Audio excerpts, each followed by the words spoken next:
반갑습니다, 여러분. 오래간만에 뵙겠네요. 주일날 설교는 제가 금년에도 왔던 것 같은데 열린 말씀으로는 거의 한 10년 가까이 된 것 같아요. 반갑습니다. 오늘 여러분과 함께 나눌 말씀은 제가 고린도후서 6장에 있는 말씀 볼게요. 고린도후서 6장 1절부터 10절까지 있는 말씀.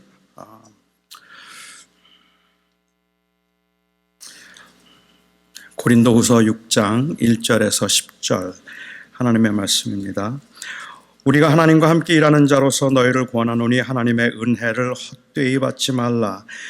이르시되 내가 은혜 베풀 때에 너에게 듣고 구원의 날에 너를 도왔다 하셨으니 보라 지금은 은혜 받을 만한 때요 보라 지금은 구원의 날이로다. 우리가 이 직분이 비방을 받지 않게 하려고 무엇이든지 아무에게도 거리끼지 않게 하고 오직 모든 일에 하나님의 일꾼으로 자천하여 많이 견디는 것과 환난과 궁핍과 고난과 매맞음과 갇힘과 난동과 수고로움과 자지 못함과 먹지 못함 가운데에서도 깨끗함과 지식과 오래 참음과 자비함과 성령의 감화와 거짓이 없는 사랑과 진리의 말씀과 하나님의 능력으로 의의 무기를 좌우에 가지고 영광과 욕됨으로 그러했으며 악한 이름과 아름다운 이름으로 그리하려 했느니라.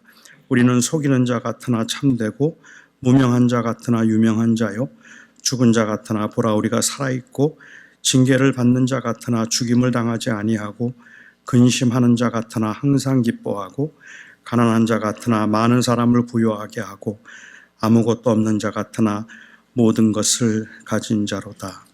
아멘.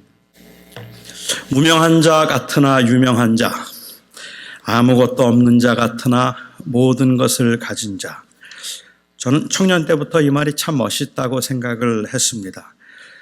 일반적으로 이 말은 많은 것을 가졌음에도 자신을 드러내지 않는 겸손한 모습으로 이해를 합니다.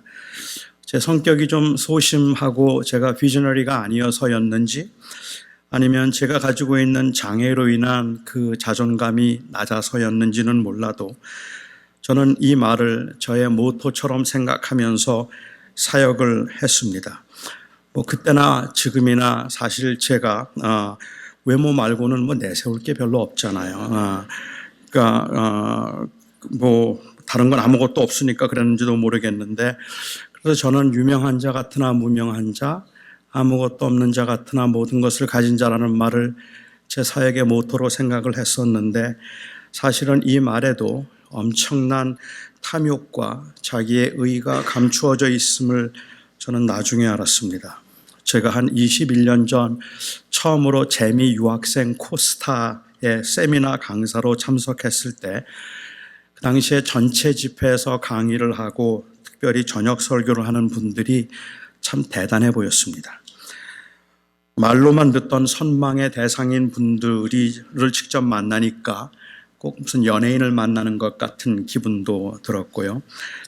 그 당시 코스타에서 주로 했던 말이 코스타에는 주 강사가 없어서 모든 사람들이 다 주 강사라고 했지만 그래도 참석자들의 주목을 끄는 강사들은 언제나 있었습니다. 처음에는 굉장히 떨리는 마음으로 제가 세미나 강의를 했는데 반응이 크게 나쁘지 않으니까 제 마음속에 들었던 생각이 그래, 내가 비록 저렇게 유명한 사람들은 아니지만 제야의 실력자가 되자. 비록 아무도 알아주지 않는 작은 도시에서 힘들게 목회하는 무명의 목사이지만 실력만은 최고가 되자. 그래서 저는 의지적으로 저를 드러내지 않고 튀지 않으면서 학생들에게는 그래도 인기 있는, 인정받는 강사가 되기 위해서 밤늦게까지 학생들을 만나고 상담을 하고 그리고 그들과 많은 시간을 같이 보냈습니다. 저의 목표는 드러난 스타가 아니라 무명이지만 유명한 사람이 되는 것이었습니다. 저는 그것이 세속에 물들지 않는 경건함이라고 생각했습니다. 명예와 이름을 좇지 않고 오직 실력만을 추구함으로 알만한 사람들은 다 알아주는 무명한 자 같으나 유명한 자. 하지만 사실은 그것도 세속의 틀을 벗어나지 못한 생각이고 경건이 아니라는 것을 아는 데는 그렇게 오랜 시간이 걸리지 않았습니다. 너무 검소하고 너무 티를 안 내어서 그냥 평범한 사람인 줄 알았더니 재벌가의 자녀라서 아무것도 없는 자 같으나 모든 것을 가진 자. 무명함을 빛내게 만드는 것은 결국 유명함이고, 아무것도 없는 것처럼 살아가는 그 검소함을 빛내게 만드는 것은 결국 부요함입니다. 비록 세상에서는 잘 알려져 있지 않지만 알아주는 사람이 있을 때 그때 무명함은 의미가 있고, 쓰거나 자랑하지는 않아도 언제나 쓸 수 있는 소유로 인한 여유가 있을 때 아무것도 없음은 경건이 됩니다. 그래서 사람들은 말하죠. 겸손하게 섬기려면 일단은 높은 자리로 올라가야 한다고 말입니다. 낮고 천한 사람이 섬기는 것은 겸손이 아니라 마땅한 도리라고 말합니다. 돈이 많은데 겸손하게 사는 것은 미덕이지만 돈이 없어서 겸손하게 사는 것은 궁상이라고 말합니다. 내 이름은 몰라도 내 설교를 들으면 탄성을 낼 수 있고, 내 행색을 보면 무시하지만 내 명함을 보면 주눅이 드는 실력과 능력을 갖추고 그럼에도 최선을 다해서 낮은 자세로 섬기자는 이런 입장, 저는 이것을 세련된 기복주의라고 부르고 싶습니다. 여전히 세속적인 가치관을 벗어나지 못하고 있다고 생각하기 때문입니다.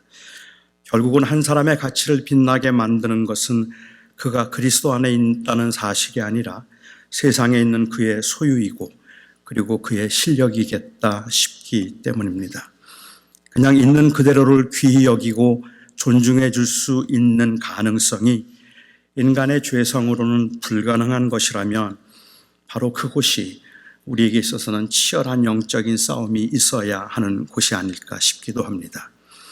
유명해서 설교를 들어보면 내용도 별로 없고 화려하게 치장을 해서 굉장하다 싶었는데 사실은 그것이 허영임이 드러나는 경우들이 너무 비일비재한 이 세상에서 드러내어서 위세와 능력을 그리고 이 위세를 떨치지 않는 그 실력가들과 또한 그 능력자들은 그 존재 자체로 세상을 따뜻하게 만드는 것은 틀림없는 사실이겠고, 그런 인격은 참 훌륭하고 탁월한 인격이면 틀림이 없겠지만 과연 그것이 그리스도인들이 추구하는 것인가 하는 것에는 고민이 있습니다.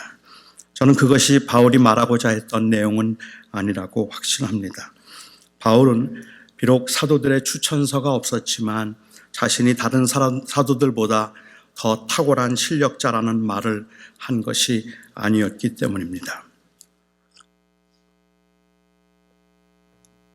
조금 더 살펴보겠습니다. 바울은 오늘 본문 1절에서 하나님의 은혜를 헛되이 받지 말라고 했습니다. 우리가 사용하는 말들 중에는 무슨 말인지 알 것 같기는 한데 정확하게 그 의미를 짚어서 설명하기가 어려운 말들이 좀 있죠. 그리스도의 연합이라는 단어도 그와 같은 단어일 것이고, 은혜를 헛되이 받지 말라는 말도 아마 그런 말 중에 하나일 것 같습니다. 어떻게 하는 것이 은혜를 헛되게 받는 것일까요? 고린도 교회의 상황을 좀 살펴볼 필요가 있습니다. 당시 고린도 교회는 문제가 굉장히 많았던 교회입니다. 바울을 대적하는 사람들도 있었고 영적인 경험, 빈부의 차이로 인한 교회 분쟁도 있었습니다. 그런 그들에게 바울은 오늘 본문 이전에 5장 20절에서 하나님과 화목하라라고 이야기를 했어요. 그 사람들이 너희들끼리 서로 화목하라는 말을 하기 전에 오히려 바울은 하나님과 화목하라고 했습니다. 그러면서 은혜를 헛되이 받지 말라고 했으니까 여기에 은혜를 헛되이 받는 것과 하나님과의 화목은 밀접한 관계가 있다고 볼 수 있을 것 같아요. 5장 20절만 제가 한번 볼게요. 그러므로 우리가 그리스도를 대신하여 사신이 되어 하나님이 우리를 통하여 너희를 권면하시는 것 같이 그리스도를 대신하여 간청하노니 너희는 하나님과 화목하라. 바울이 이 말을 그리스도인들에게 했을까요? 아니면 비그리스도인들에게 한 말일까요? 어떤 사람들은 헬라 원어에 여기에 너희는 이라는 2인칭 대명사가 없기 때문에 어떤 특정한 대상을 두고 한 말이 아니라 그냥 일반적으로 아직 그리스도를 알지 못하는 사람들에게 한 말이라고 주장하기도 하지만 2인칭 복수 명령형의 경우에 너희라는 대명사를 넣어서 번역하는 것은 뭐 그렇게 억지스럽지는 않다고 저는 생각합니다. 저는 이 말이 고린도 교인들에게 한 말이라고 생각합니다. 그런데 더욱 재미있는 것은 21절 말씀입니다. 하나님이 죄를 알지도 못한 이를 대신하여 죄를 삼으신 것은 그로 하여금 그 안에서 하나님의 의가 되게 하려 하심이라 라고 이야기를 합니다. 예수 그리스도가 하나님의 의가 되도록 하기 위해서 우리를 대신하여 죄를 삼으셨다. 이건 복음의 내용이잖아요. 그래서 어떤 분들은 이 말이 고린도 교인들이 아니라 비그리스도인들에게 한 말이라고 말하기도 하고, 아니면 당시에 고린도 교인들 중에 바울을 대적하던 사람들을 바울은 교인이라고 보지 않았다고 말하는 사람도 있고, 어떤 사람들은 그들은 그리스도인이었지만 나중에 그들의 신앙을 잃어버린 사람들이라고 그렇게 말하기도 합니다. 만약에 그렇게 본다면 바로 그 다음에 이어서 나오는 오늘 6장 1절에 은혜를 헛되이 받지 말라, 지금이 은혜 받을 만한 때요, 지금이 구원을 얻을 만한 때라는 이 말은 이제 고린도 교인들이 진심으로 회개하고 예수 그리스도를 영접하도록 구원으로 청하는 말로 볼 수 있을 것입니다. 이해가 안 되는 것은 아니지만 저는 개인적으로 이런 식의 접근은 구원을 너무 단회적이고 그리고 순간적인 그러한 사건으로 본 결과가 아닐까 싶습니다. 하나님과 화목하라 라든지 아니면 지금이 은혜 받을 만한 때요, 구원의 때라는 말은 왜 항상 회심과 관계된 말이어야 할까요? 왜 이 말은 이 거듭난 사람들의 성화의 과정에서는 왜 적용되면 안 되는 말일까요? 고린도 교인들이 자기를 반대하고 세속적인 생각을 가지고 있던 사람들을 가지고 있는 사람을 판단하기도 했지만, 그럼에도 불구하고 저는 바울이 그들을 형제라는 것을 부인한 적은 없었다고 생각합니다. 고린도 교인들을 그는 형제라고 생각하고 있었어요. 어느 분이 제게 요즘은 예수 안 믿는 목사가 참 많아요 라고 그렇게 말씀을 하세요. 근데 그 말을 왜 나한테 하는지 제가 자꾸 찔려서 왜 이 말을 나한테 할까? 예수 안 믿는 목사가 많다는 얘기를 나 들으라고 하는 이야기 같은데 이 말이 무슨 말일까? 제가 생각을 해보았는데 아마도 그 말은 예수를 실제로 인격적으로 만난 적이 없다는 의미가 아니라 예수를 믿는다고 하지만 그 믿음에 합당하게 살고 있는 것으로 보이지 않는다는 의미로 한 말일 겁니다. 아주 고약하게 행동을 하거나 아니면 이기적으로 행동하는 사람을 보면 저 사람 예수 믿는 사람 맞아? 라고 그렇게 의문을 던지기도 하지만 그들이 하나님의 온전한 은혜로 구원을 받을 수 있는 그 하나님의 은혜로 인한 구원을 부정해서 하는 말이 아니라 왠지 구원에 합당한 삶을 살지 않아서 그 모습이 보이지 않는다는 걸 지적하기 위한 말일 겁니다. 그렇기 때문에 나는 저 사람을 예수 믿는 사람으로 보지 않습니다라는 이 말이 정말로 그 사람이 회심한 사람인가 하는 것을 묻는 질문이라면 상당히 조심해야 할 질문일 텐데, 그 말을 듣는 사람의 입장에서는 자신의 삶을 돌아보아야 할 필요가 있는 말인 것은 틀림이 없는 것 같습니다. 바울은 고린도 교인들이 문제가 많기는 했지만 그래서 그들의 구원을 의심하지 않았고 그토록 준엄하게 책망하기도 하고 간절하게 호소하기도 했던 것은 그들을 형제로 생각했기 때문입니다. 그렇다면 바울이 지금이 은혜 받을 만한 때요, 지금이 구원의 때라고 한 말은 어떤 의미일까요? 하나님과 화목하라는 말은 어떤 의미일까요? 이 말씀을 과연 다시 그리스도인이 되라고 청하는 말씀이라고 보아야 할 필요가 있을까요? 저는 그렇게 볼 필요가 없지 않을까라는 생각을 좀 했습니다. 그렇게 볼 수도 있고 그렇게 보지 않을 수도 있기는 한데, 저는 고린도 교회의 교인들에게 다시 복음을 전하는 이 일이 단순히 그들이 구원을 받지 못했거나 구원을 잃어버렸기 때문은 아닐 거라고 생각합니다. 이는 그들에게 복음을 다시 상기시킴으로 복음에 합당한 삶을 살도록 하기 위한 것입니다. 이 복음, 즉 죄를 알지도 못하는 그리스도를 우리를 대신한 죄를 삼으셔서 우리로 하여금 그리스도 안에서 의가 되게 하신 이 엄청난 화해의 사건이 바로 우리에게는 살아야 할 이유이고 그리고 또한 생명이기 때문에 그렇습니다. 이 말씀은 허물로 죽었던 우리가 어떻게 그리스도와 함께 살리셨고 또 함께 일으켜 그리스도와 함께 하늘에 앉힌 바 된 사람이 되었는지, 다시 말하면 우리가 어떻게 그리스도와 연합한 자가 되었는가 하는 것을 기억하라는 말입니다. 복음을 통한 구원은 한 번의 고백으로 단회적으로 끝나는 사건이 아니라 그리스도와 연합하여 그리스도와 함께 사는 삶을 의미하기 때문에 바울은 고린도 교인들에게 복음을 다시 말하면서 하나님과 화목하라고 말하고 있는 겁니다. 이것을 잃어버리면 사역의 성공도 그리고 인품의 고상함도 별로 의미가 없기 때문에 그렇습니다. 그런 의미에서 저는 저를 포함해서 모든 기독교인들이 사실은 날마다 복음을 들어야 한다고 생각합니다. 복음은 처음 들을 때 한 번 듣고 동의하면 되는 것이 아닙니다. 우리는 그리스도에게 속했지만 여전히 세상에 살고 있기 때문에 끊임없이 자기 중심적이 되고 세상에 있는 눈에 보이는 것들에 마음을 빼앗기게 됩니다.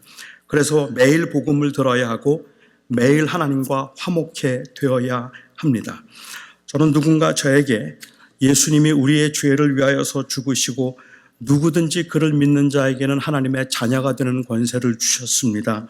이 예수님을 믿으세요? 라고 누군가 저에게 계속해서 묻는다면 어떨까 싶었습니다. 그렇다니까. 한번 내가 그렇다 그랬으면 그런 거지. 그 뭐 자꾸만 묻느냐고 그렇게 좀 귀찮아 할까요?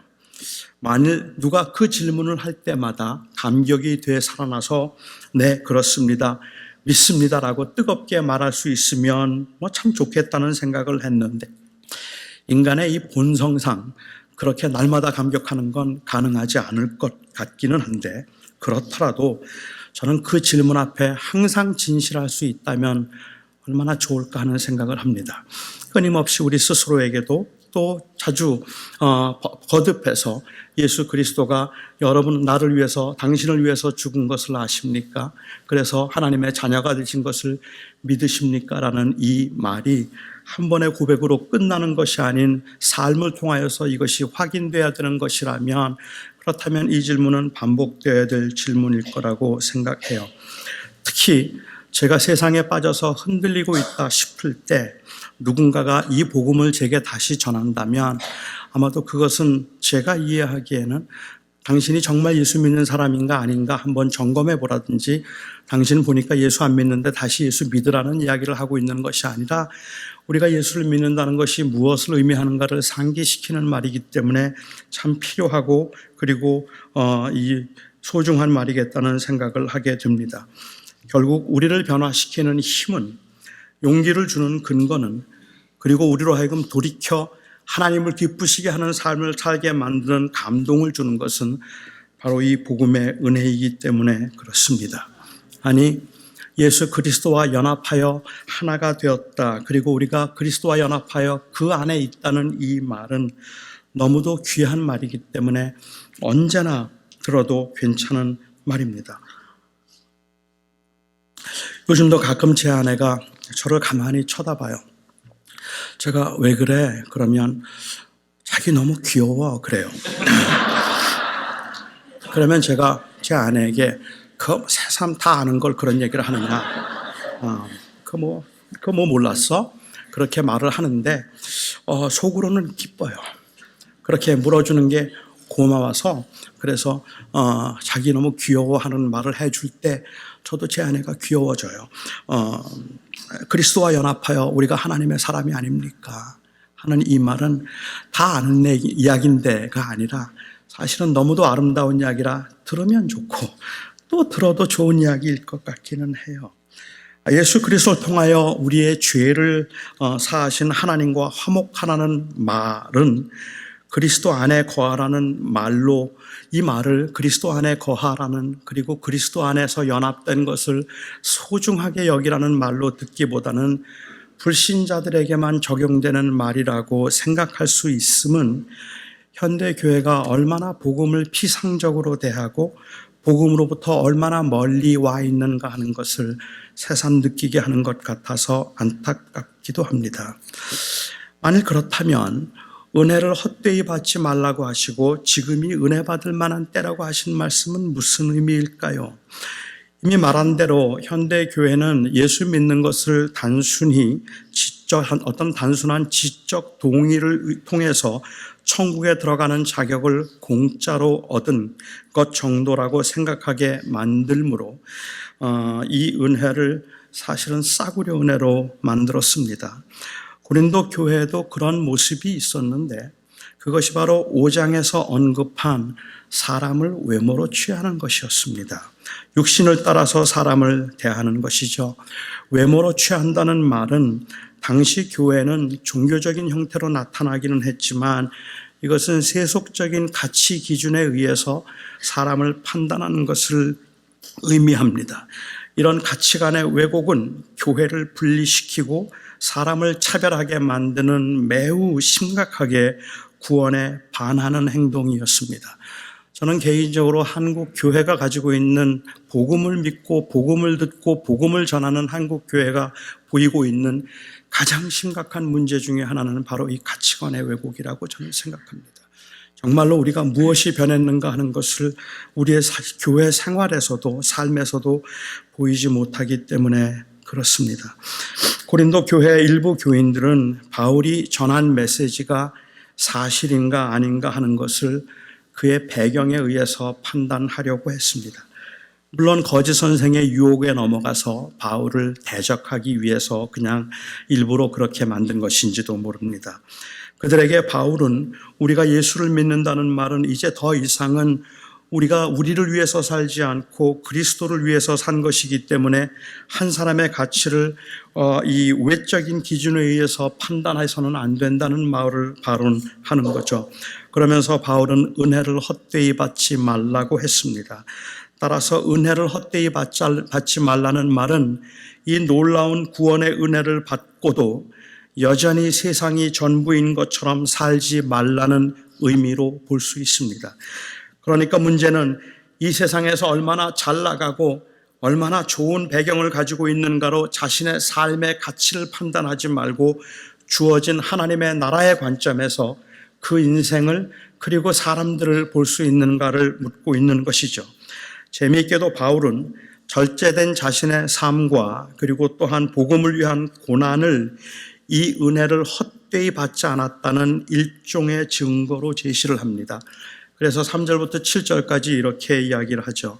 우리가 이 직분이 비방을 받지 않게 하려고 무엇에든지 아무에게도 거리끼지 않고 오직 모든 일에 그리스도의 일꾼으로 자천하여 많이 견디는 것과 환난과 궁핍과 고난과 매맞음과 갇힘과 수고와 자지 못함과 먹지 못함 가운데서도 깨끗함과 지식과 오래 참음과 자비와 성령의 감화와 거짓이 없는 사랑과 진리의 말씀과 하나님의 능력을 의의 무기로 삼았다. 역설적이고 풍자적인 표현이라고 저는 생각합니다. 다른 사람들은 외모로 사람을 판단하고 그리스도의 일꾼됨을 추천하지만 자기는 고난을 통해서 그리스도의 일꾼됨을 추천한다고 했습니다. 자천한다는 말은 다시 말하면 자랑한다는 말입니다. 남들은 자기들이 잘 나가는 것을 자랑하고 사도의 추천서를 자랑하고 자기들이 유대적으로 어떤 배경을 가지고 있는가를 자랑하지만 자기는 오히려 그리스도를 인하여 받은 고난을 자랑한다는 말입니다. 제가 청년 때 가끔 선교사님들이 미국에 와서 선교 보고를 할 때 선교지에서 그 경험하신 이야기들을 하면서 얼마나 고생을 많이 하는지 그 이야기를 하면서 헌신을 요구했던 적이 있습니다. 청년 때는요, 그런 선교 보고를 받으면 괜히 마음이 찔려요. 그래서 그날 저녁엔 저도 냉방해서 자야 될 것 같고 하루에 한 끼만 먹어야 될 것 같기도 했습니다. 그런데 언제부턴지 이런 이야기들이 조금 불편하게 들리기 시작했어요. 주를 위한 고생이 과연 면류관일까? 고행적 경건주의가 그리스도의 은혜를 드러낼 수 있을까? 자칫 고생을 자기의 의로 여기면 그렇지 않은 사람들을 정죄하거나 무시하게 되는 것은 아닐까?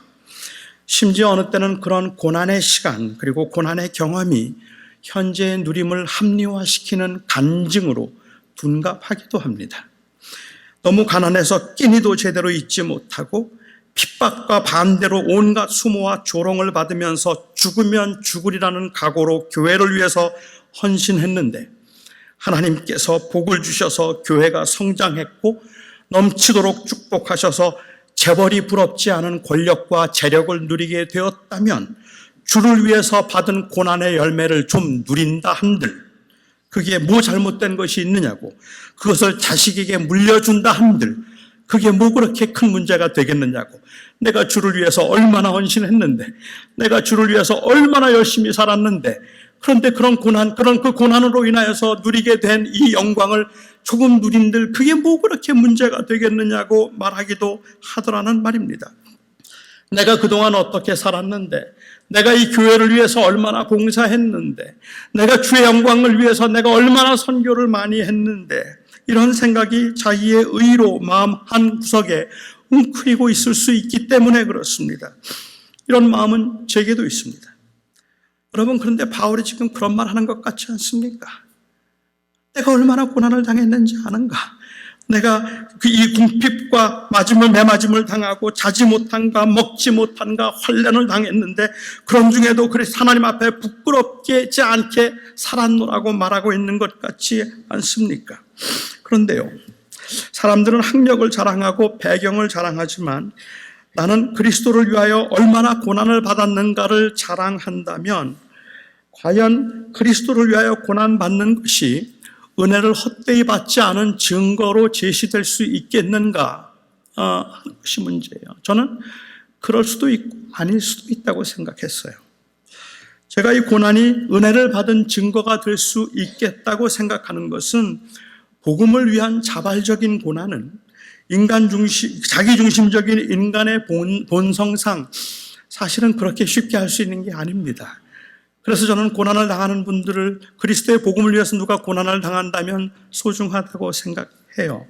하지만 동시에 그것이 은혜를 받은 증거라고 볼 수 없는 것은 자기중심적인 인간의 본성상 그 고난도 자기의 의로 여길 수 있겠다 싶기 때문입니다.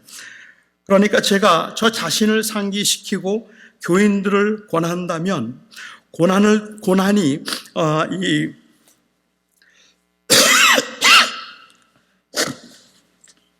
제가 교인들을 권한다면 고난이 그 동행의 증거라고 말하기보다는 죄송합니다.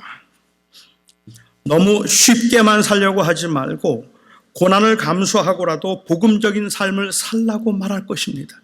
고난은 그렇게 중요한 게 아니니까 고난이 은혜 받은 증거가 아니니까 뭐 고난을 받지 않아도 됩니다. 이 말은 맞는 말이 아닌 것 같다는 거예요. 그러니까 그것이 고난을 우리가 누군가가 믿음으로 살고자 한다면 고난 받기를 두려워하지 말라고 말할 것이고 그럼에도 절대로 그 고난을 자기의 의로 삼지는 말아야 할 것이라고 또한 동시에 경고할 것입니다. 세상에 있지만 그리스도 안에 있는 이 둘 사이의 긴장을 유지하기가 그만큼 어려운 만큼 또 굉장히 중요합니다. 고난이 귀한 것이 아니라 고난도 괜찮다고 말할 수 있을 만큼 그리스도와의 연합이 귀한 것입니다. 우리는 이 땅에서 고난을 누릴 수 있을 만큼 좋아하지는 않지만 그리스도를 통해 누리게 될 그 영광의 중함을 누리기 때문에 환난을 경하게 볼 수도 있는 겁니다. 고린도후서 5장에서 강조하는 대로 우리가 사모하는 것은 이 땅에서의 고난도 영광도 아닌 하늘로부터 우리가 오는 처소로 덧입는 것이고 우리가 탄식하는 것은 벗고자 하는 것이 아니라 덧입고자 하는 것이기 때문에 고난 자체의 의미를 부여할 수는 없겠지만 고난이 내가 그리스도의 은혜를 받았다는 그 증거로 보여주어도 괜찮다고 말할 만큼 고난도 감수할 수 있도록 만드는 것이 바로 이 그리스도의 연합, 삶이라는 말입니다. 왜요? 그것이 바로 바울이 5장 17절에서 말한 것처럼 우리는 새로운 피조물이기 때문입니다. 누구든지 그리스도 안에 있으면 새로운 피조물이라. 바울은 그가 당한 고난이 그가 새로운 피조물이 되었다는 증거는 아니지만 새로운 피조물에서 볼 수 있는 마땅한 모습인 것을 강조하고 있습니다. 그가 고난을 받을 수 있었던 것은 고난 자체에 의미를 두었기 때문이 아니라 이 땅에 있는 것에는 연연하지 않기로 했기 때문인 겁니다. 그가 이 세상에서 그리스도와의 연합을 기쁨으로 누렸다면 그거는 이 세상에서의 안락함, 편안함 혹은 심리적 평안의 상태가 아니라 이 고난을 통해서 더욱 선명하게 볼 수 있는 바로 이 기업의 영광스러움 때문인 것입니다. 그가 고난 중에도 깨끗함과 자비함으로 오래 참을 수 있었던 것은 눈에 보이는 이익이 아니라 보이지 않는 하나님의 기뻐하심에 그의 마음을 둘 수 있었기 때문입니다. 그래서 은혜를 헛되이 받는다는 말은 예수 그리스도의 십자가와 부활을 통하여서 영원한 하나님의 나라를 소유하게 되었다고 말하면서도 이 세상에서는 그런 나라가 없는 것처럼 외모로 사람을 취하고 소유와 신분에 의해서 한 사람의 가치를 결정하는 그런 삶이 바로 은혜를 헛되이 받는 삶이라는 말입니다. 언제나 고난을 받아야 할 이유는 없지만 고난을 받을 수 있는 이유를 제공한 것이 바로 하나님의 나라입니다. 사역자로서 눈에 보이는 성공과 사람들의 인정을 추구하지 않고 하나님이 기뻐하시는 대로 살도록 만드는 그 동기도 역시 하나님의 나라, 바로 이 복음, 다시 말하면 그리스도와의 연합됨의 아름다움 때문인 겁니다. 이 하나님의 나라를 그냥 죽어서 가는 것이라고 생각하고 이 세상에서 사는 동안에는 눈에 보이는 대로 그냥 눈에 보이기에 좋은 대로 살다가 그러다가 천국 갈 때 내가 예수를 구주로 믿었다는 그 사실을 보여드림으로 천국에 갈 수 있다고 생각하면서 이 세상을 살아가는 것이 은혜를 헛되이 받는 것이다 라고 말하고 있단 말입니다. 그래서 바울이 그 다음에 한 고백, 우리가 무명한 자요, 무명한 자 같으나 유명한 자요, 죽은 자 같으나 살아있고 근심하는 자 같으나 항상 기뻐하고 가난한 자 같으나 많은 사람을 부유하게 하는 자라는 이 고백은 단순히 이 땅에서 많은 것을 가졌지만 겸손하게 행한다는 고백이 아니라 이 땅에서 내가 무엇을 소유하고 있는가 하는 것보다 훨씬 더 영광스럽고 소중한 하나님의 나라가 내게 있다는 고백을 하고 있는 겁니다. 내가 이래 보여도 사실은 실력과 능력을 갖춘 사람이니까 나 우습게 보지 말라. 바울은 지금 이 말을 고린도 교인들에게 하는 게 아니라는 말이에요. 내가 주를 위해서 얼마나 고난을 받았는지 알아? 내가 그래도 유대인들 중에 내가 얼마나 잘 나가던 사람이었는지 알아? 내가 얼마나 실력 있는 사람이었는지를 알아? 이런 이야기를 하는 말이 아니라 세상에서는 보잘것없어 보이고 여기저기서 매를 맞고 헐벗고 굶주리게 살아도 하늘을 품고 사는 사람이라는 말을 그는 하고 싶은 겁니다. 바울에게는 그가 얼마나 유명한 사람인가 아니면 얼마나 무명한 사람인가가 그리 중요하지 않았습니다. 얼마나 부유한 자인가 아니면 얼마나 가난한 자인가 하는 것이 그에게는 그렇게 중요하지 않았습니다. 그에게는 그가 얼마나 실력 있는 목회자요 인정받는 설교자였는가 하는 것이 그렇게 중요하지 않았습니다. 오해 마십시오. 이 세상을 살아갈 때 요구되는 일상의 것들은 다 가치 없는 것들이고 그것들을 가치 없는 것으로 여기고 금욕적으로 살라는 말이 아닙니다. 그런 금욕적인 삶을 바울은 지금 주장하거나 권장하고 있는 것도 아닙니다. 그것들은 그것들 나름대로의 필요한 가치들이 있겠지만 그것이 그의 삶의 질을 결정하는 성공과 실패를 결정할 수 있는 기준이 될 수는 없었다는 말을 그는 하고 있는 겁니다. 이 본질을 놓치면 다 잃어버린다는 말을 하고 있는 거라는 말입니다. 그런데 그 유혹이 만만치 않게 커서 이 세상을 사는 동안에는 사람들 앞에서 얼마나 많이 가졌고 얼마나 많이 알고 얼마나 많은 사람들에게 인정을 받는가 하는 것에 의해서 우리가 얼마나 많이 주눅이 드는지 얼마나 많이 좌절하는지 그것들 때문에 우리가 얼마나 교만해지고 우리가 얼마나 높아지기도 하는지 그런 가운데 우리가 가질 수 있는 그나마 마음의 여유가 많이 가졌지만 유명한 사람들이지만 그래도 그것을 드러내지 않고 그냥 그냥 그것을 품고 살아가고 있는데, 그런데 그 마음 중심에는 내가 많은 걸 소유했지만 그렇지만 나는 참 겸손한 사람이라는 것으로 인해서 만족할 뿐이고, 예수 그리스도와 연합됨으로 이것들보다 더 소중한, 이것들과는 비교도 할 수 없는 그 영광스러운 그 하나님의 기업이 나의 기업이라는 사실을 늘 묵상하고 상기하고 그것을 붙들고 살아가지 못하고 있기 때문에 안타깝단 말이에요. 이게 우리에게는 가장 소중한 것인데 말입니다. 13세기 최고의 신학자요 철학자였던 타마스 아퀴나스는 굉장히 화려한 가문의 부잣집 아들로 태어났습니다. 타마스는 어릴 적부터 그런 화려하고 부요한 삶에 마음이 끌리지 않았다고 합니다. 그는 수도사가 되고 싶어 했어요. 당시에는 수도사가 되는 것이 최고의 명예였으니까 그 명예와 재물을 큰 가치로 여겼던 그의 아버지는 큰 수도원의 원장이 된다면, 수도원장이 된다면 그것도 뭐 고난의 길이긴 하지만 명예스러운 일이라고 생각을 해서 수도사가 되는 건 나쁘지 않다고 생각을 했습니다. 그런데 타마스는 탁발 수도사가 되기를 원했습니다. 거지 수도사가 되기를 원했어요. 너무 실망한 아버지 그리고 그 형들은 그의 마음을 돌이키기 위해서 때리고 골방에 가두기도 하고, 아버지가 이런 시험을 하는 건 참 쉽지 않은 일이긴 한데 아름다운 여인들로 그를 이 유혹을 하기도 했습니다. 그 화려한 것들로 유혹을 하기도 했어요. 저희 아버님은 한 번도 그렇게 저를 유혹한 적이 없었는데 그렇게 아름다운 여인들을 통해서 그의 마음을 돌이키려 하기도 하고 화려한 것들을 보여주기도 하고 때리기도 하고 골방에 가두기도 했는데 그 어떤 것도 그의 마음을 바꿀 수 없었습니다. 그는 진심으로 하나님을 더 알고 싶었기 때문입니다. 그는 아무것도 가지지 않은 자이나 모든 것을 가진 자라고 말할 수 있습니다. 그러나 타마스 아퀴나스가 무명한 자 같으나 유명한 자요, 아무것도 없는 자 같으나 모든 것을 가진 자라는 것은 그가 부잣집 아들임에도 가난을 자처했기 때문이 아닙니다. 그가 부잣집 아들임에도 가난을 자처했다는 사실 때문이 아니라 그가 하나님의 나라를 열망했기 때문입니다. 그 고난의 길은 그가 가지고 있던 그 하나님의 열망을 증거로 보여줄 수 있었기 때문에 그렇다는 말입니다.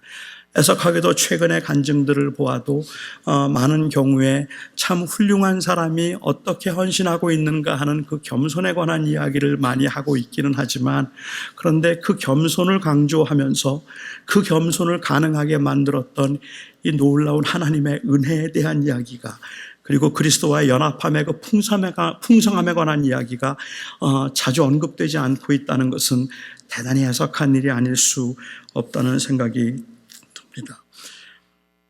그리고 그는 그 유명한 13세기 최고의 철학자요 신학자가 되었습니다. 그가 그런 철학자요, 이렇게 고난을 기뻐하고 오히려 하나님의 나라를 바라보더니 드디어 그가 철학자가 되고 신학자가 되었다. 그렇기 때문에 그는 무명한 자나 같으나 유명한 자가 아닌 겁니다. 여러분, 그가 철학자가 되고 신학자가 되었다는 것이 그를 가치 있게 만드는 것이 아니라 여전히 그 마음속에 있었던 그 하나님 나라에 대한 그 열망, 내가 그리스도 안에 있다는 사실로 인한 그 감격, 그리고 그리스도를 내가 알고 있다는 이 일로 인하여서 그 인생의 의미를 찾아가려고 하는 그 모습이 그에게는 가장 소중하고 가치 있는 것이었다는 말이라는 말입니다. 예수를 주로 믿고 이 세상을 살아가는 여러분은 고난 중에 살아가면서도 세상에서는 별로 소망이 없어 보여도 무명한 자 같으나 유명한 자이고 세상의 시련에 마음의 염려가 끊이지 않고 있지만 근심하는 자 같으나 항상 기뻐하는 자들입니다. 그 이유는 바로 예수 때문입니다. 우리가 그리스도와 연합되었다는 사실이죠.